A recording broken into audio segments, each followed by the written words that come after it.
I'm Ed Trueman. I've spent almost 40 years in the engineered polymers, plastics, and chemical space. I've been witness and participated in the introductions of some very interesting technologies, certainly in automotive, engineered compounds, specialty materials. Recently, I had the opportunity to visit a company in northern Arizona by the name of Polyfuze.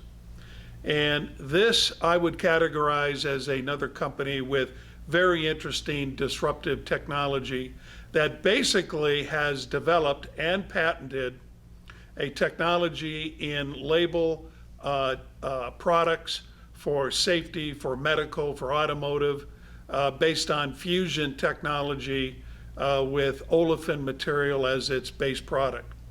I very much encourage you to visit polyfuze.com in Clarkdale, Arizona. Thanks for listening.